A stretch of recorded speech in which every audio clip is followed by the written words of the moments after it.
amakabazo yesashimwe gatari k'abakobwa nyine batoya ko kunywa nk'akayoga yesashimwe ukanywa ariko ubuzima bwawe ntibupesa shimwe ukanywa ukinjoyinga ariko ukiga ukanarangiza ukanakora. So that kind of life iza ntangiye gukora ntangiye mu kazi nari mvuye naranda nimeze neza pe n'umukobwa mwiza mfite everything nta kintu nifuzaga ku mugabo ariko time nanjye yanjye yo gushaka yari igeze nari mfite umuhungu mwiza mu Bogari yesashimwe rwose ari umuhungu mwiza nzi ngo tuzarongorana ariko haba ikintu haza something I don't know what happened actually yesashimwe hari ibintu biba nawe ukazibaza uko byagenze hazamo umushuga daddy muvuge ngo sugar daddy ntabwo ari sugar daddy cyane ariko yandutaga nk'imyaka wenda nk'itandatu nangwa 10 ariko yari married ntabwo ari divorced ariko yarambwiraga ngo yatandukanye n'umugore we ariko urabizi yo tudakijijwe sashimwe. I think icyo nshaka kubwira abagazi impact abo bagabo bari very dangerous kuko baza baba bafite experience yesashimwe y'ukuntu ashobora gukunda umukobwa akamumaraho umutima we akamuha time ye akakwibagiza ibintu byose yanyibagije yarankunze aposo numva ndishimye yambwiraga amagambo meza yampaye care yesashimwe yamaga amatrip kuva za Kasese nkagenda mu ndege weekend tukajya Kampala tukajya mu mahoteli meza yesashimwe. So everything was good weekend kandi atamparasinga kugira ngo we sleep yesashimwe byazaga muri rimwe na rimwe ntabwo nari nkijijwe yesashimwe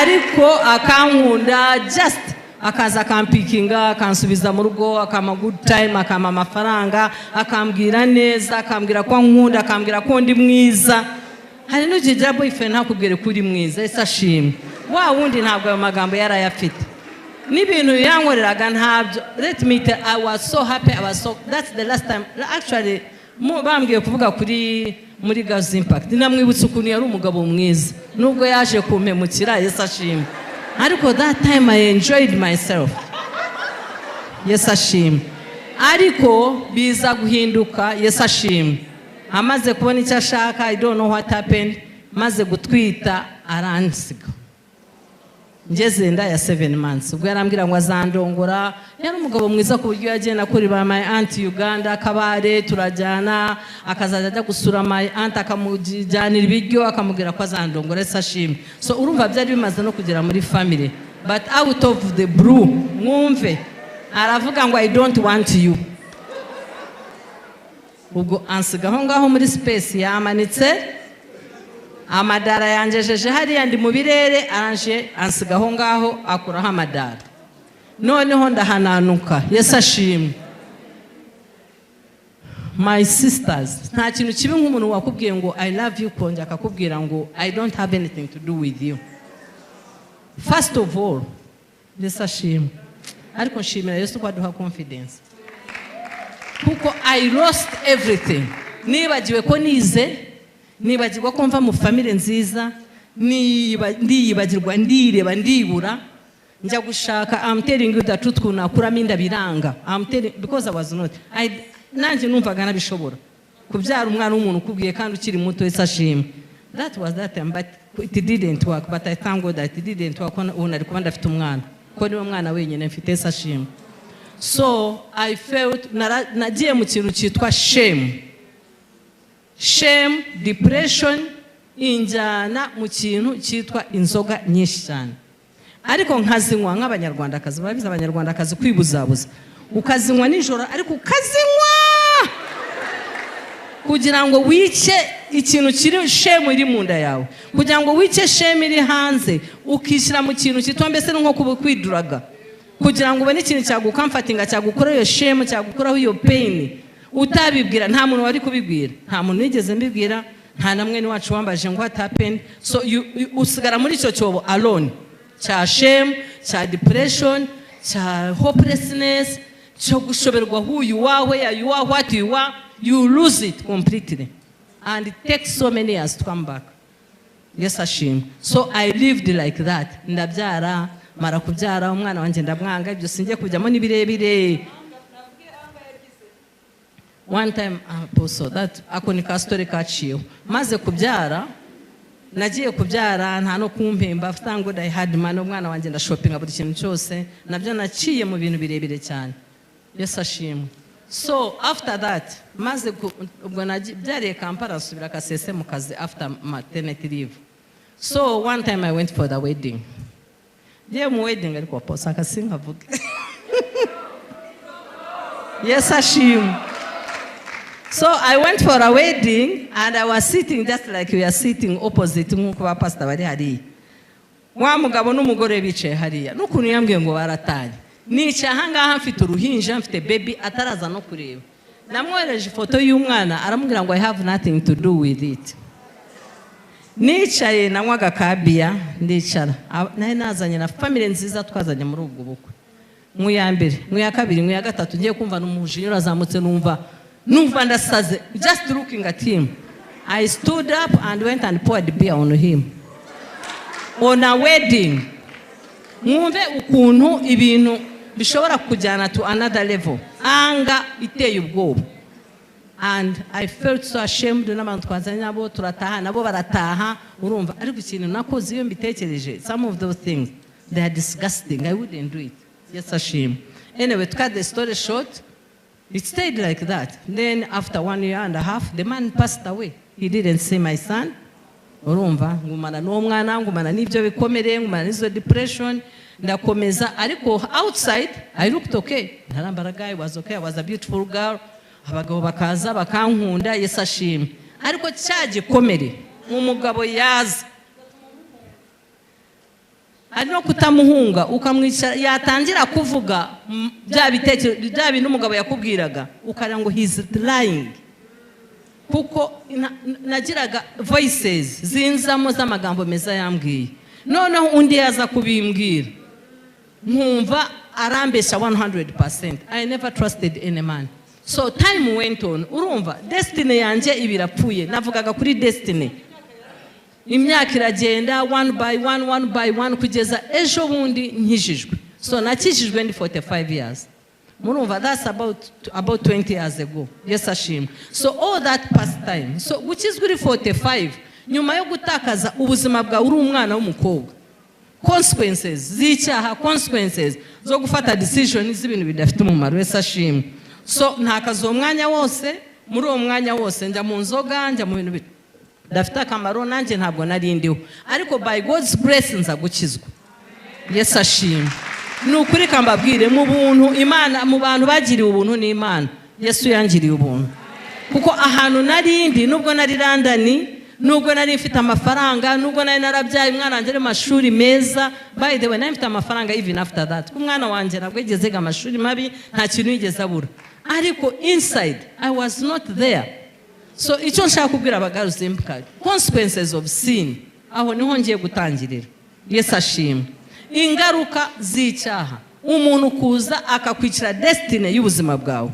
Yes ashimwe. Ariko ndashima Imana ko mwebwe musenga. Yes ashimwe. Ariko nubwo musenga you have to be I don't know wise or to be careful kugira ngo mutazatakaza destiny kuko satani cyashaka no gutakaza destiny yanyu. Yarazi ngo ikigenzi cy'arambaganize nka girls impact. Yes ashimwe. So maze gukizwa by God's grace ndakizwa ariko icyamfashije rero maze gukizwa icyo nabwira aba girls impact kuko icyo gihe icyo nababwira nabwira ngo nimuzangwe inzoga and bad company. Ibyo bintu apostle bituma abantu baruzinga abakobwa cyane. Yes ashimwe. So maze gukizwa icyamfashije namwe ari cyo gishobora kubafasha nanjye mpinduka umugaruzi impact. Ubwo murabyumva ariko mpinduka iki ngo amenyu ngo iyo maze gukizwa ngo you are born again you become a new creation in who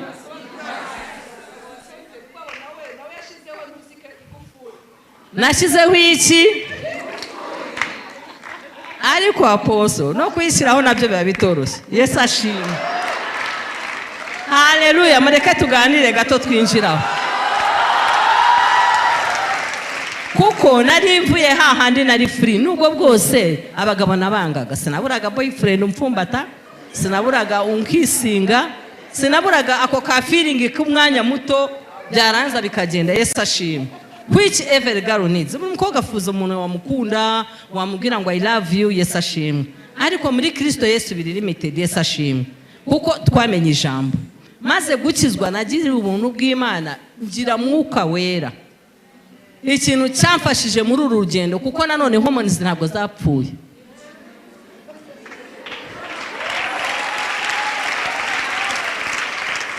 Nsubiremo. Muri Kristo hormones ntabwo ziba zipfuye, ziba ari nzima, ariko hari ikizica. Nukurwana intambara yo kumakinga sure ngo ibyo wagiyemo muri Kristo Yesu ntukoze icyaha. Icyo cyaha ukirwanya ute? Ngo imibiri yacu ni tempo ya mwuka wera. Yesu ashimwe. Imibiri yacu Yesu ashimwe. Ntabwo ari imibiri nka wa wundi nari mfite before I became born again. Ni umubiri urimo Kristo, ni umubiri uhesha Imana icyubahiro, ni umubiri ntagomba gufungura anything kubera ijambo ry'Imana. Ijambo ry'Imana riravuga ngo icyaha ni icyaha. Yesu ashimwe. Nitukibagirwa icyaha. Rero consequences z'icyaha zizana ibyo bintu. So njyewe icyankomeje Yesu ashimwe. First of all nagira ubuntu ngira mwuka wera. Icya kabiri ngira ubuntu nsoma ijambo ry'Imana. Abakobwa benshi ntabwo musoma ijambo ry'Imana because the word says the truth shall set us free.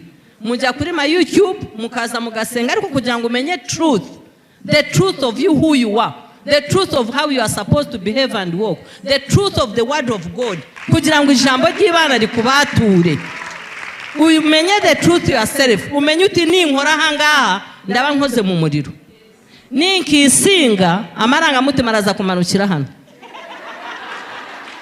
Yesu ashimwe. Niniherana n'umuhungu ntabwo mfite imbaraga zishobora kugira ngo muri resisting. Yesu ashimwe. Icyambere ugomba gusenga, ugomba kumenya ijambo ry'Imana, ugomba kwirinda, ugomba guterana, ugomba kwirinda bad company. Yesu ashimwe. Ni intambara. Ntabwo byoroshye aposo. Umubiri ntukwemerera. Yesu ashimwe. Nigeze kuza nje mu holiday narakishijwe kuko namaze gukizwa aposo arambatiza. Yesu ashimwe. Ni nawe wansengeye ntarakizwa. Ko nari mfite akabari nyuma yaho urumva business za Satani. Akabari nacuruzaga mu kabari, mfite akabari i Remera, aposo araza ansengera by God's grace. Ngo ijambo ry'Imana ntirwo hasi. Muzajye mwumva icyo scriptures zivuga. Byarankurikira insanga randani ndakizwa. Yesu ashimwe. So aya magambo atubwira iyo yumvishe neza aragukurikira. The word of God moves swiftly. Likajya rikamanifesting its power, rikamanifesting mu muntu nkanje. Naje muri holiday ndongera njya muri bad company. Harimo umugabo umwe nakundagaho gatoya. Yesu ashimwe. Ariko nyine kuko nakishijwe baramamagara njya kwa Celestin mu kigurupu cyabo turicara. Yes, nararetse inzoga byose nabiretse by God's grace nahise ndeka inzoga maze gukizwa. Imbaraga za mwuka wera zamunkuyeho completely. Ariko ngeze kwa Celestin bad company nababwiraga twicaye bakomeza kumbwira ariko wanyweye akavino karagutwara iki. Yesu ashimwe. Murabyumva? Nari ngiye gufataho gukira Kristo bakazanye aposo arantelefona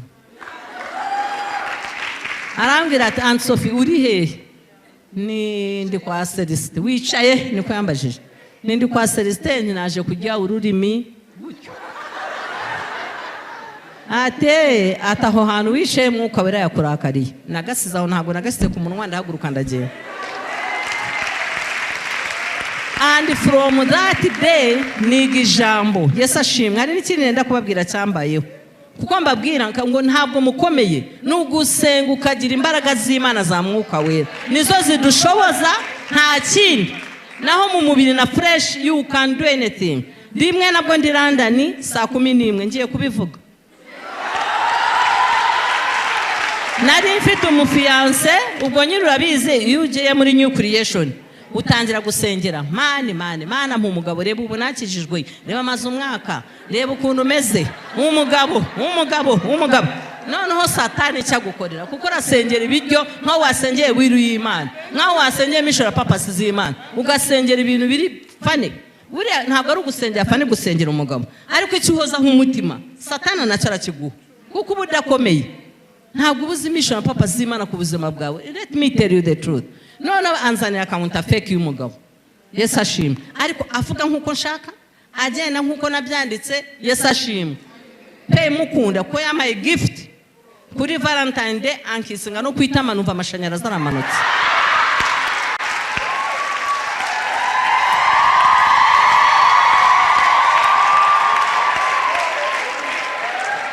Hallelujah. Kambabwire Friday ndi ku kazi ngiye kubona monaraje. Let's go and have a cup of tea. Urumva? Kandi ubwo ngo narindiraga Friday kandi wari wa musi w'amateraniro. Natwe randa ni Friday twarateranaga kuri Liberté. Yesu ashimwe. Noneho turagenda ati let's go and have a cup of tea. Ntari ko amasaha yagenda ashaka kujya gusenga. Oya, don't worry. Urabizi nyine ukunda umuntu. Don't worry uricaye. Bitangiye gutyo boroboro. Cup of tea vamo arongera azana kaka wine. Kuvugisha kuri apozi uwo musi nagiyeho gakeya. Nje nabwiraga nyoyeho gakeya urumva ukuboko darling ibiki nk'ibyo. Aranje arambwira ngo tugende nkwereke iwanjye. Nari nararahiye ngo ntabwo nzajya kureba iwe. Atariko ni gatoya nugero hita ujya gusenga kuko twarasengaga tukagira late at night. Navuga nuke tugiyeyo. Ibyakurikiye tugiyeyo Imana yonyine. Naragiye satani ankubita ikintu kambabwize bana b'Imana. Actually nari umurokore pe. Ndagenda nkwa mu kintu cyitwa ubusambanye ntazi niba ari ubusambanye ntabari iki ariko sinzi ko byagenze arambesha nkwa zandongora ibyo njambe babwiraga usimpa afata Bible ararahira Bible z'ibipapuro aranjijanye bumugono buhoro. Yesu ashimwe. Ariko kubera fear y'Imana I trembled, I was scared, I even don't know what happened. Ndanjije ndiruka ngenda ndira. I knew I was going to die. Konje na nasomye ngo sin is death. Nkumva umunsi nakoze icyaha nzapfa. Ngenda ndira, ngenda niruka ngera mu rugo mpamagara aposo. Kandi ubwo nafite abapasta banje ariko sinzi ukuntu umwuka wera. Njewe ntabwo nta kintu njya mpisha aposo. I don't know, by God's grace. Niba nakora iki ndabimubwira ndamutelefona mwana aposo. I was crying nguyu hano shizia ni aposo ntinasambanye ati wabaye iki kuri kurya cyane nari London ndamutelefona ni aposo nasambanye ni aposo nasambanye sengera aposo aransengera ati don't but nabaye traumatized. Let me tell you nabaye ukuntu ndatinya ibindi byakurikiye abagaruza impact urabizi ukuntu agiye mu bafu. Hallelujah, amen. Yesu ashimwe. So ibi bintu mbabwira urumva nabwo ntabwo ari ngiye ni mwuka wera watumye mpamagara aposo. Njyewe nahamagara na aposo muri mukazi wanjye kumbwira ngo nasambanye nubwo bwose yari umushumba wanjye. Yesu ashimwe. Ariko by the grace of God ariko from that time from up to today narongeye mba mugaruza impact.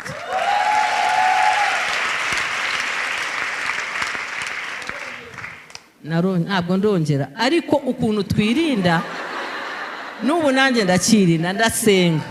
Niyo mbonye umubogari akaza hariya natwe bajya batuvugaho. Yesu ashimwe. Ntabwo imyaka ari problem. Yesu ashimwe. Hari ushobora kuza ashaka kashi, hari ushobora kuza kuko ari genuine, hari ushobora kuza barahari abasaza bangana nkatwe. Yesu ashimwe. Hallelujah. Ariko ikintu cyitwa gusenga, ikintu cyitwa guterana, ikintu cyitwa gusoma ijambo ry'Imana, ikintu cyitwa kuba open with your pastor ukamubwiza ukuri. Amen. Ukamukonfidingamo ko nigeze guhura n'umuboga aragiye kundongora ndaza turi gusenga arambona aravuga ati ariko uyu muboga ari kandi Ansofi. Yesu ashimwe. Arambwira ati ariko ndakwinginze. Yarambwiye ngo ntabwo ari uwawe ntari ikindi yambwiye ngo nandongora ko yarambeshye yageze ku level yaramfukamiraga akambwira utuntu twiza ngo nzaba meze nk'ubikoreye umufuko niba ari uw'ibirayi niba ari at wait at please mwihore kandi ubwo naye namubwiye byari byarangiye. Yesu ashimwe. So ndamwumvira ariko later nanje kumenya ko yari fake ko yanshakaga ibipapuro bya UK. Yesu ashimwe kugira ngo ajye kwizana umugore we. So sometimes we have to pray and wait. Yesu ashimwe. Ntabwo dusenga ngo twikingurire umuryango at the same time. Yesu ashimwe. Waiting, urasenga warangiza ngo kwa apostle ngo yampanuriye ngo umugabo ugakingura ugahita ukingura umuryango. How? Peer pressure mwishyire ku ruhande mutuze. Abagabo barahari natwe baradutreta kandi ab'Imana bageneye barahari. So mukomeze musenge. Yesu ashimwe. God has good plans for you kandi nukuri muri Kristo Yesu ntacyo tuzamanje. Nabone umugisha mu Mana. Ejo bundi none Imana yaraneteshe kambabwira akantu yambwiye. Umugabo mu ihema n'umugore mu marembo. Ngiye kambabwira icyo Imana yambwiye. Apostle ariko mu minsi ishize hari umuntu wigeze kunetera umuntu urandaniyo. Arambwira ati Ansofa ati nashaka kuguconnectinga. Naje ndavuga nti ngiye umuranconnectinga. Ntabwo ngiye okay ni byiza kuguconnectinga ariko ngiyewe mission papa si Imana indiho. Iby'abagabo rero biri ku ruhande kuko Yesu yarambwiye ejo bundi mu mugore mu ihema ngo he is my husband, the God of all universe.